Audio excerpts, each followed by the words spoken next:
출애굽은 하나님의 뜻입니다. 하나님의 뜻은 반드시 그대로 이루어집니다. 성경에 이것이 하나님의 뜻이라 하고 말씀이 있죠. 데살로니가전서 5장 16절에 보면 항상 기뻐하라, 쉬지 말고 기도하라, 범사에 감사하라. 세 가지 뭡니까? 기뻐하고 기도하고 감사는 하나님의 뜻이다. 그러므로 내가 어려운 일이 오고 문제가 오고 답답한 일이 오고 그럴 때에 뭘 하라고요? 기뻐하고 기도하고 감사하면 열린다. 분명한 것은 아니 이 상황 속에서도 어떻게 기뻐하고 기도 감사가 됩니까? 그거 내 생각이고 하나님의 뜻은 그렇게 해보라. 그러면 열릴 것이고 되어질 것이다 말씀하는 겁니다. 하나님의 뜻은 누구도 막을 수가 없습니다. 하나님의 뜻은 이루어집니다. 여러분이 아브라함이 애굽으로 내려갔습니다. 아들 야곱도 애굽으로 내려갔습니다. 그런데 아브라함이 애굽으로 내려갔던 것은 하나님의 뜻이 아닙니다. 기도하지 않았습니다. 그러나 아들 야곱이 애굽으로 내려갈 때는 하나님께서 내려가라. 근데 내 마음에 평안이 없고 기쁨이 없고 그래요. 그래서 머뭇머뭇하고 있을 때 하나님이 오셔서 뭐라 그럽니까? 내가 너와 함께 동행하겠다. 애굽으로 내가 함께 내려가겠다 말씀하시는 겁니다.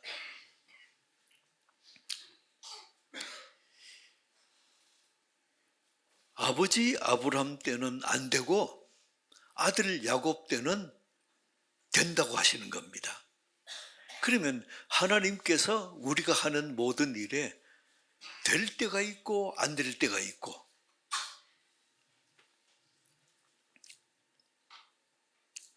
그래서 전에는 안 됐는데 지금은 되고 이런 일이 있을 수 있습니다. 분명한 것은 하나님께서 우리에게 말씀하십니다. 항상 세 가지 항상 뭐하고 또 쉬지 말고 범사에 범사에 감사는 범사 모든 일에 감사하라는 겁니다. 분명한 것은 하나님이 그것이 너희를 향하신 하나님의 뜻이라고 말씀하실 때는 그대로 되어지기 때문에 그렇게 말씀하시는 겁니다. 우리 인생에도 그런 경험이 있기 축복합니다. 14살 먹은 중학생 아들이 엄마에게 얘기합니다. 엄마, 학교에 내가 참 좋아하는 여학생이 있는데 그 여학생하고 결혼할래. 허락해 주세요. 엄마가 뭐라 그럴까요? 야, 너는 안 된다. 왜 안 된다 그래요? 너 아직 미성년자잖느냐. 그리고 또 너가 지금은 판단력도 부족하고 또 경제력도 없고 그래서 안 된다. 근데 이 아들은 어떤 생각합니까? 엄마가 내 결혼하는 거 싫어하시구나. 그래서 내 결혼하는 거 반대하구나. 그리고는 이 아들이 18, 20살 후반에 30, 40세 되도록 결혼을 안 하고 장가를 안 가는 거예요. 너 왜 그러냐? 엄마가 나 결혼하는 거 싫어했잖아요. 지금 오해를 하는 거예요. 그래서 여러분들에게 우리에게 되어지는 일이 하나님이 허락하실 때도 있고 거역하실 때도 있고 그대로 될 때도 있고 안 될 때도 있고 이 분별하는 은혜 있기를 바랍니다. 여러분의 하나님의 생각은 가나안 땅을 약속의 땅으로 주시고 나서 그 다음에 너가 이 땅에서는 도저히 백성이 번성하기가 어렵다. 그래 너가 지금 70여 명밖에 안 되는 가족이지만은 너 애굽으로 내려가라. 가서 그 애굽에서 번성하고 흥왕해서 이제 큰 민족을 이룬 다음에는 다시 약속의 땅으로 출애굽해서 가나안 땅으로 돌아오라. 이렇게 말씀하시는 겁니다. 그렇다면 하나님이 원하시는 것도요. 출애굽은 하나님의 뜻입니다. 그래서 출애굽에서 하나님의 뜻대로 다시 가나안 땅에 돌아와서 이 가나안 땅을 너 민족이 이게 다 지배하고 다스려라.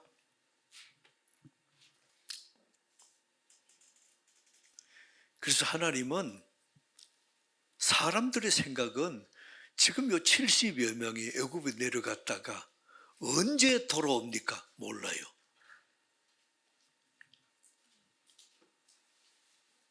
근데 그 하나님은 그때까지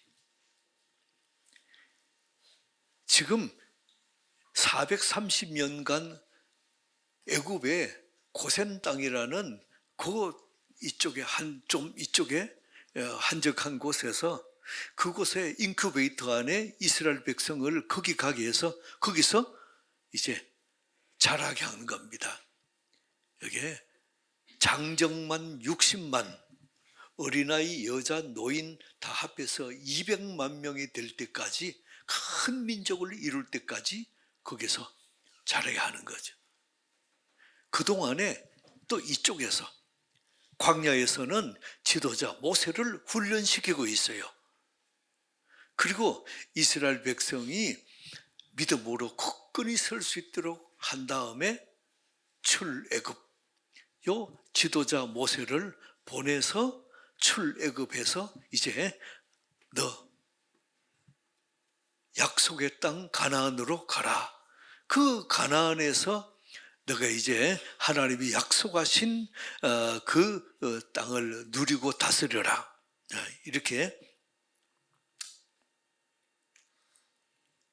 또 한쪽에서는 바로 왕은 이스라엘 백성이 보니까 아직 민족도 그렇게 많고 건강하고 자 이렇게 우리가 적이 쳐들어올 때 그 적하고 이게 유대인들이 연합해 뿌리면 그러면 우리에게 치명타를 입을 것이다.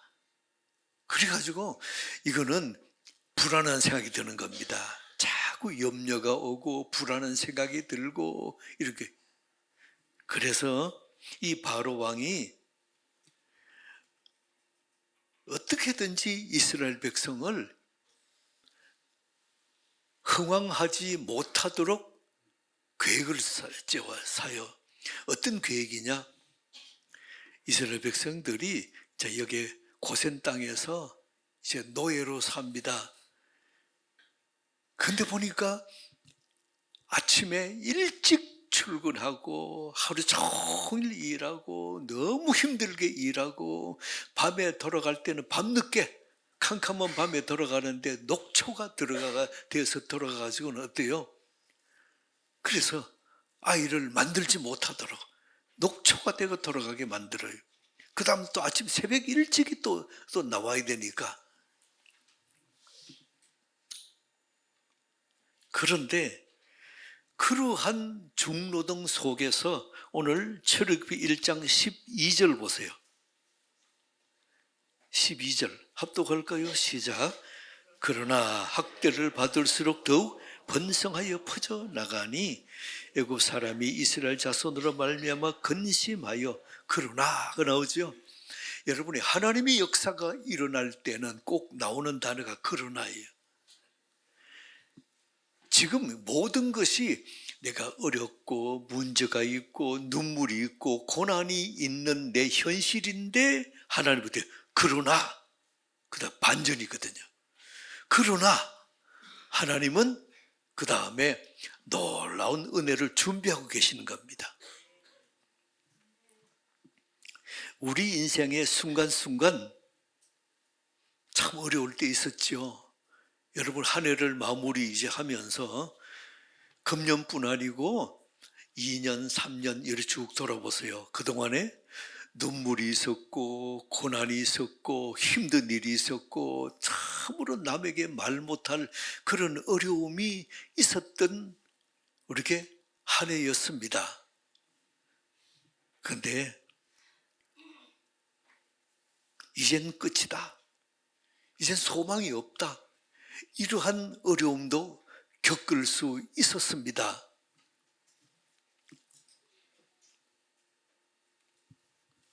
근데 지나고 나서 돌아보면 어때요? 하나님께서 그 어려움 건너오게 하셨습니다. 지나오게 하셨습니다. 이런 내가 눈물과 어려움과 힘든 일이 있었지만은 그다음 뭐가 있어요? 그러나가 있어요. 그러나 하나님은 이 일을 준비하고 계세요.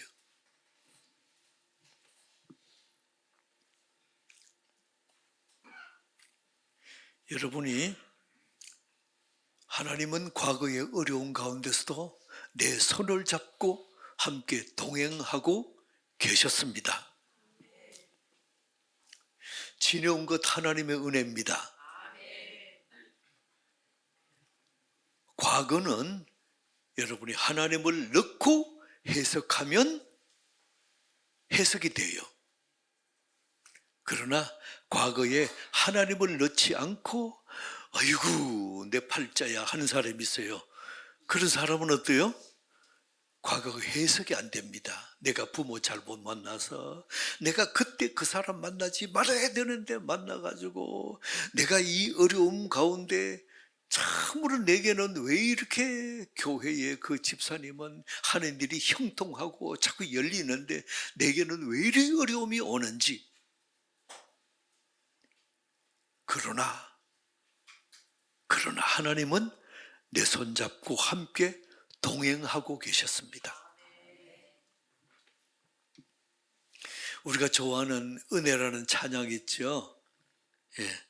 내가 누려왔던 모든 것들이, 내가 지내왔던 모든 시간이, 내가 걸어왔던 모든 순간이 당연한 것 아니라 은혜였습니다. 하나님의 은혜였습니다.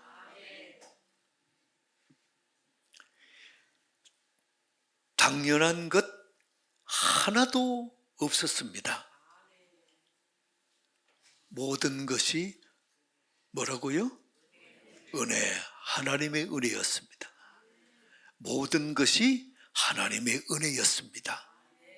이 고백을 여러분들이 한 해를 돌아보면서 어떻게 과거에 어려웠던 그 과거에 이게 하나님을 넣고 해석하면 모든 것이 하나님의 은혜였습니다. 이 고백이 되어지는 거예요. 여러분이 애굽에 내려갔던 이스라엘 백성들이 돌아보면 어때요? 하나님을 빼고는 설명할 수가 없어요.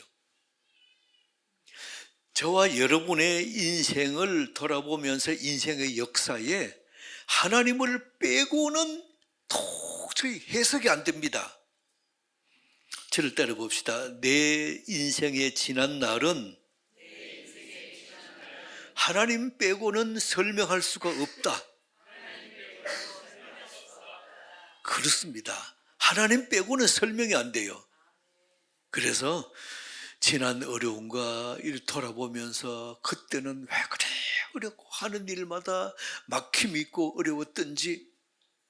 그런데 지금 보면 어때요? 건너왔잖아요.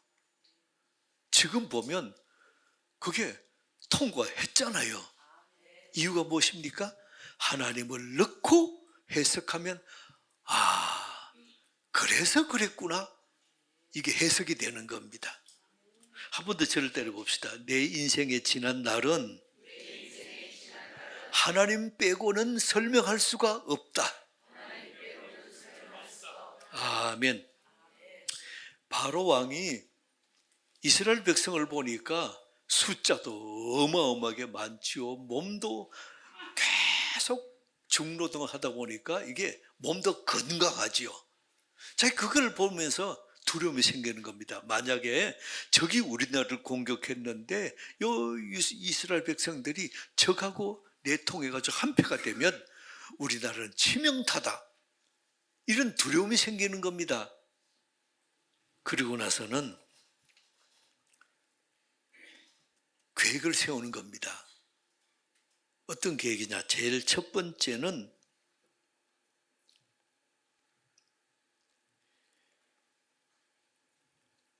아이를 못 낳게 하자. 그래서 중노동에서 집에 가서 그저 파김치대가 쓰러져 자고는 새벽같이 또 나와야 되도록 그렇게 하자. 아니 그래도 아기를 자꾸 낳네. 그래서 두 번째 작전, 히브리 사람 산파 두 사람을 불러가지고 너가 아기를 낳을 때 가서 보고 남자아이면 죽여라. 여자아이면 살려주라. 자, 이 말을 듣고 산파가 어떻게 합니까? 이 산파가 하나님을 믿는 사람이에요. 근데 하나님을 믿는 산파가 볼 때에 남자아이가 태어나면 죽여라, 살인하라 그러네요.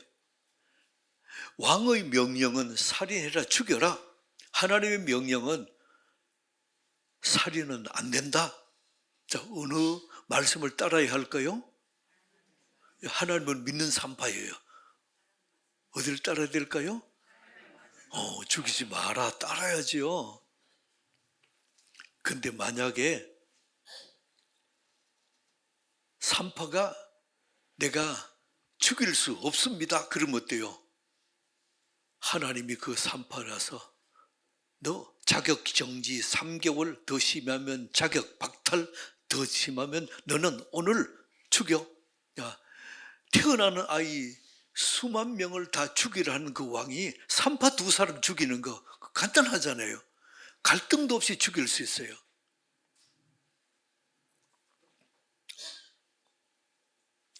자, 이럴 때에 산파는, 히브리 여인 산파는 뭐라 그럽니까? 왕에게 나가서 작전을 짭니다. 왕이여, 내가 히브리 여인들에게 가봤더니 그들은 이쪽에 애굽 사람하고 달라서 건강해가지고 건장해가지고 가니까 벌써 아기를 설고 낳아버렸어요. 그렇게 태어날 때 여기 죽이는 건 되지만은 태어나서 이렇게 울고 말고 말좀 보고 있는 아이를 어떻게 죽입니까? 자, 이렇게 얘기합니다. 그래서 왕이 산파를 살려줬어요.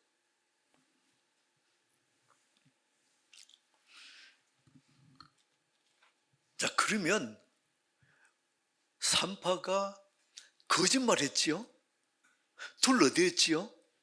그러면 거짓말하는 산파, 그럼 우리도 때로는 거짓말해도 괜찮다는 겁니까?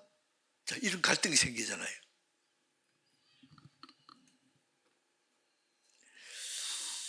근데 여기서 한 가지 물어봅시다. 여러분의 산파가 히브리 여인이라 그랬죠? 산파 두 사람이 히브리 여인입니다. 그러면 이 산파가 히브리 사람하고 친할까요? 왕하고 친할까요? 히브리 사람하고 친하잖아요. 근데 히브리 사람, 자기 동족은 버려두고 왕의 명령 따르는 거, 이건 말이 안 되잖아요. 그리고 또 하나님을 믿는 산파가 왕의 명령과 하나님의 말씀이 서로 부딪혀가지고 다룰 때에, 자, 왕의 명령 따를까요? 하나님의 말씀을 따를까요? 예. 근데 하나님 말씀 따르면 왕 앞에 죽는데요? 그래서 산파가 뭐였습니까? 둘러댄 겁니다. 건강해가지고 그 여자 건강해가지고 가니까 벌써 애기 낳아버리고 뭐 이렇게 둘러대서 왕도 뭐 그럴 수 있겠다 해가지고 산파도 살려주고 아기도 살려주고 다 했어요. 근데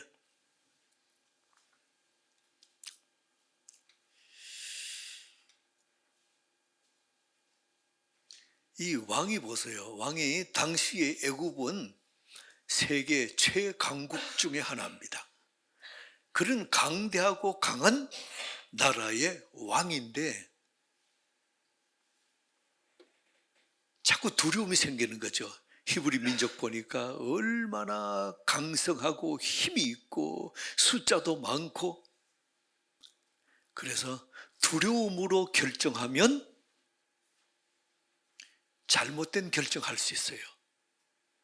여러분이 염려 근심하면서 결정하면 잘못된 결정할 수 있어요. 그래서 지금 이 왕이 결정하는 것은 어때요? 세계 최강국 왕이라도 두려움으로 결정하니까 잘못된 결정할 수 있는 겁니다. 오늘 여기서 우리에게 두 가지만 적용하겠습니다. 첫째는 산파들의 믿음입니다. 여러분이 하나님의 말씀과 왕의 명령이 다를 때에 어느 것을 따라야 하느냐? 여러분이 하나님의 말씀이라 그랬지요? 우리가 사회생활 하면서 직장 다니는 분들 어때요? 내 생각으로 그를 결정하고 일을 할 수 있지만은, 그러나 위에 상사가 이거 그렇게 하라고 저거는 저렇게 하라고 상사의 명령에 따라서 내 생각과 다르지만은 그 일을 결정해서 그대로 할 수가 있지요? 예, 그렇습니다. 그런데 히브리의 산파들은 어때요? 왕의 명령과 하나님의 말씀이 다를 때에 어느 걸 따라야 될까요? 왕의 명령을 따르면 아이가 죽어요. 근데 하나님의 말씀을 따르면 자기가 죽어야 돼요. 자, 이때 어떻게 합니까?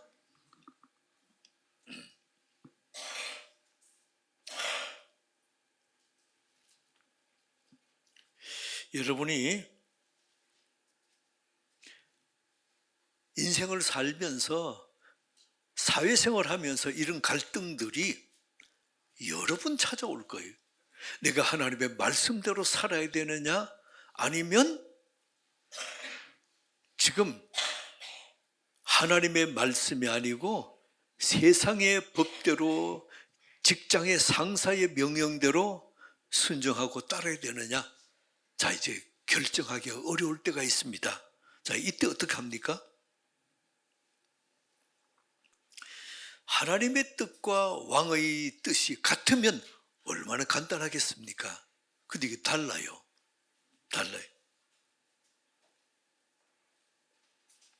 히브리 산파들이 왕의 명령을 따르는 것 쉽지 않습니다. 여러분이 나를 미워하는 사람, 내가 하는 일에 책망하고 자꾸 나를 이렇게 꾸중하고 하는 사람을 성경은 뭐라 그래요? 원수라 그랬잖아요. 원수. 하나님은 우리에게 말씀하십니다. 원수 갚는 것은 하나님께, 내게 맡기고 너는 그 원수를 사랑하고 용서하고 섬겨주라.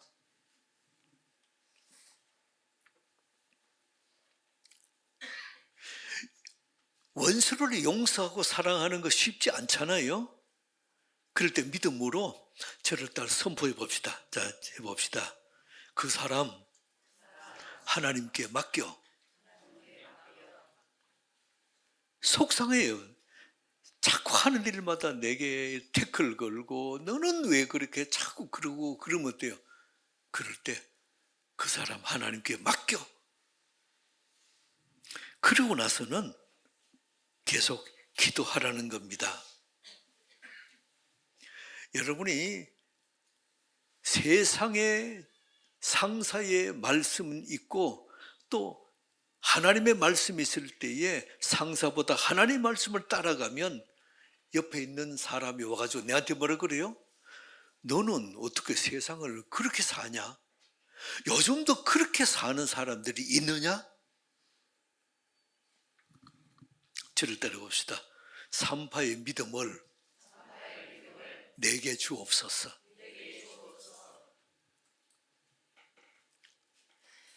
여러분이 삼파의 믿음이 만약에 하나님의 말씀을 따르는데 내게 아무 손해도 없고 미움도 안 온다 그러면 얼마나 간단하겠습니까?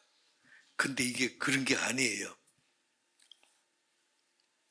만약에 내가 하나님 말씀을 따르고 왕에게 가서 왕이여 나는 하나님을 믿는 사람인데 왕의 명령은 죽이라 했는데 나는 죽일 수 없습니다.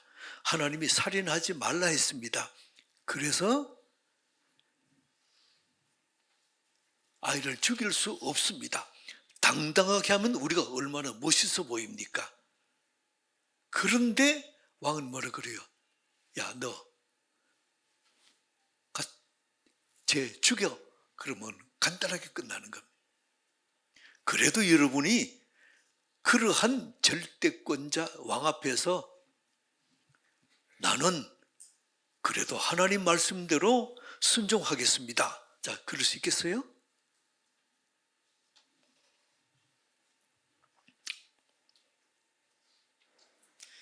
여러분들에게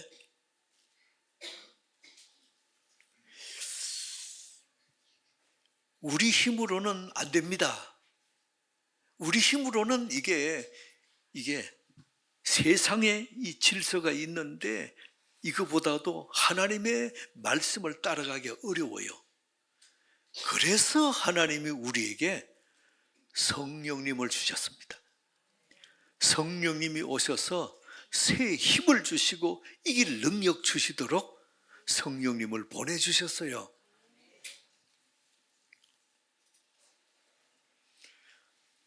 저를 따라봅시다. 성령님 도와주옵소서. 나에게 삼파의 믿음을 주옵소서. 삼파는 둘러댐으로 말미암아 아이를 살렸습니다. 그리고 자기도 살았습니다. 17절 보세요. 17절. 자, 한 번 더 합독합니다. 시작.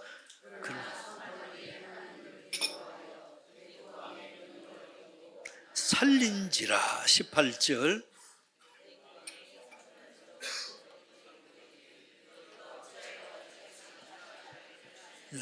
19절.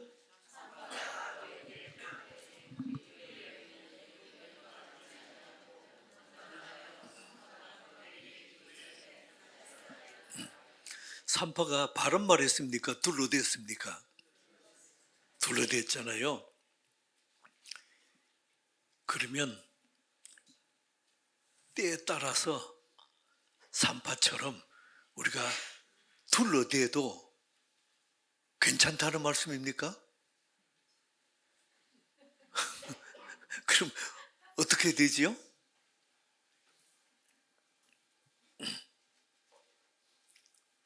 만약에 우리가 그럴 수 있어요.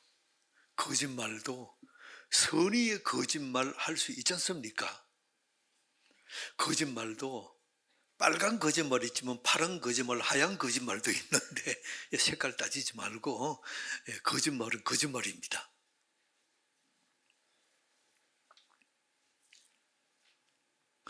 여러분이 이 거짓말에 대해서 어떻게 해야 되느냐?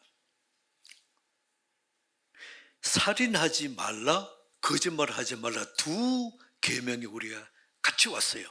그럼 여러분은 어떻게 해야 됩니까? 살인하지 말라 이거를 하나님 말씀 어길 때는 거짓말을 해야 되고 거짓말을 하면 되는데 이게 살인하지 말라 또 이게 어겨야 되고 자, 이 두 가지가 내게 같이 올 때 여러분 어느 쪽을 따르겠어요?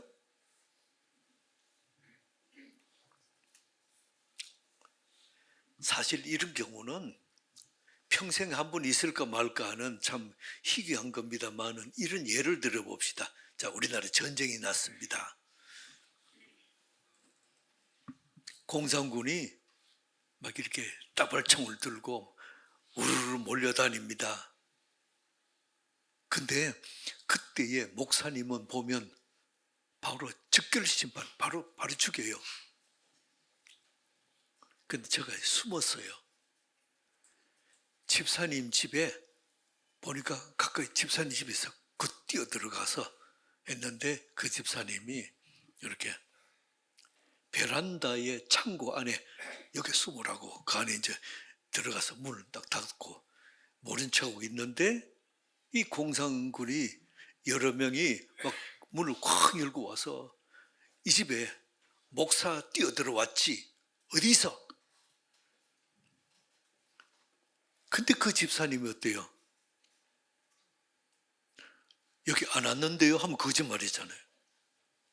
그렇게 거짓말이니까 말은 안 하고 손가락만 여러분 저는 바로 죽어요. 자, 이럴 때 여러분 어느 쪽을 선택하겠어요?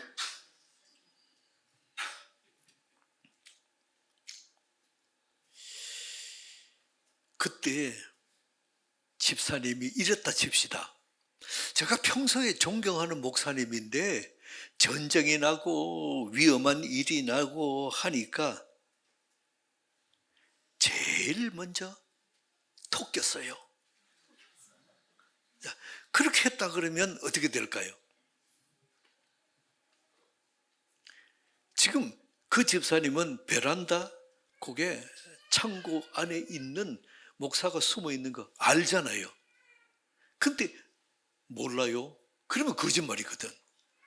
그렇다고 해서 또 이러면 또 죽여야 돼. 살인죄잖아요. 자, 그럼 어떻게 하면 되겠어요?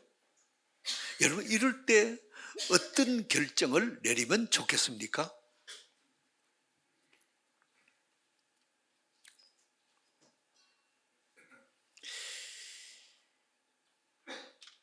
여러분이 살인하지 말라, 거짓말하지 말라 두 계명이 동시에 올 때에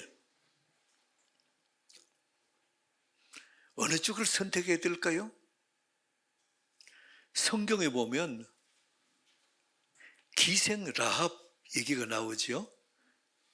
그때에 이렇게 군사들이 쫓아 들어왔습니다. 여기 방금 들어온 사람 어디 갔어? 그때 라합은 뭐라 그럽니까? 저쪽으로 갔습니다. 거짓말 했잖아요. 그 바람에 이 군사들이 글로 뛰어가고 여기 숨은 정탐꾼은 살았습니다. 그 거짓말 했는데 하나님이 책망하는 장면이 전혀 없어요. 또 오늘 이 본문에 보면 산파들은 어때요? 산파들은 왕 앞에서 말합니다. 우리가 가보니까 이 히브리 여자들이 건장해가지고 먼저 아기를 벌써 낳아버렸습니다. 그래서 산파가 필요 없게 됐어요. 그러니까 어떻게 아이를 죽일 수도 없고. 자, 이럴 경우에 살인하지 말라와 거짓말하지 말라 두 계명이 올 때에 더 우선되는 계명은 어디겠어요? 살인하지 말라잖아요.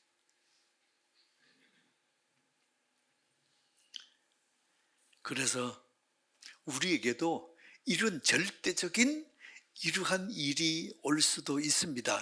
예를 들어 봤는데 그렇다면 여러분들이 두 계명이 동시에 올 때 살인하지 말라, 거짓말하지 말라 할 때에 어느 말씀을 지킬까요? 살인하지 말라를 지키기 바랍니다. 그리고 거짓말을 하지 말라는 거짓말을 해서라도 살인하지 말라를 지킬 때에 사람을 살리잖아요. 하나님이 원하시는 것 어때요? 살리는 말입니다. 회복시키는 말입니다. 치유하는 말입니다. 여러분들이 우리 그 교회도 그런 사람이 있어. 나는 뭐 입이 뭐 삐뚤어져도 말은 뭐 어떻게. 아니, 교회에서 성경 말씀대로 진리 말하면 되는데 왜 삐뚤어진 입이 나오는지 모르겠어요. 여러분들에게 축복합니다. 살리느냐 죽이느냐 이 문제가 올 때는 살리는 쪽을 선택하시기 바랍니다. 회복시키는 쪽 선택하시기 바랍니다. 그 사람을 살리고 회복시켜 줄 때에 그 기생 라합을, 오늘 성경 보세요. 20절 보세요. 하나님은 뭐라고 말씀하십니까? 시작. 하나님이 그 산파들에게 은혜를 베푸시니 그 백성은 번성하고 강성해지더라. 21절 한 번 더 시작. 그 산파들은 하나님을 경외하였으므로 하나님이 그들의 집안을 흥왕케 하신지라. 하나님 그러면서 하나님 뭘 하신다고요? 그 집안을 흥왕케 하신지라. 여러분이 두 가지 이렇게 말씀을 어떤 것을 순종해야 되겠느냐, 갈등이 올 때에 어떤 것을 선택하라고요? 살리는 말, 회복시키는 말, 치유하는 말, 격려하고 인정해주는 말, 이쪽을 선택하라는 겁니다. 그러면 하나님이 그 집안을 흥왕하게 해주시고 번성하게 해주시고, 믿습니까? 그래서 21절 한 번 더 합독할까요? 21절 시작. 그 산파들은 하나님을 경외하였으므로 하나님이 그들의 집안을 흥왕하게 하신지라. 아멘. 오늘 산파들의 믿음은 무엇입니까? 하나님의 뜻을 따르는 믿음이었습니다. 그런데 두 가지 중에서 죽이느냐 살리느냐, 거짓말하느냐 아니냐 할 때에 살리는 쪽을 선택했습니다. 회복시키는 쪽을 선택했습니다. 치유하는 쪽을 선택했습니다. 그렇다면 여러분이 우리가 생활 속에서 살리고 치유하고 회복시키신 줄을 그 말을 할 때에 하나님이 오늘 뭘 보여주십니까? 우리 집안을 흥왕케 하고 치유하고 회복시키는 그런 은혜 주신다는 것입니다. 이 은혜가 있게 축복합니다. 하나님 아버지, 하나님의 말씀을 따르게 하옵소서. 세상의 가치보다 하나님 말씀을 따르기 원합니다. 그러나 살리는 말을 선택하게 하옵소서. 회복시키는 말을 선택하게 하옵소서. 치유시키는 말을 선택하게 하여 주옵소서. 예수 그리스도 이름으로 기도드리옵나이다. 아멘. 아멘.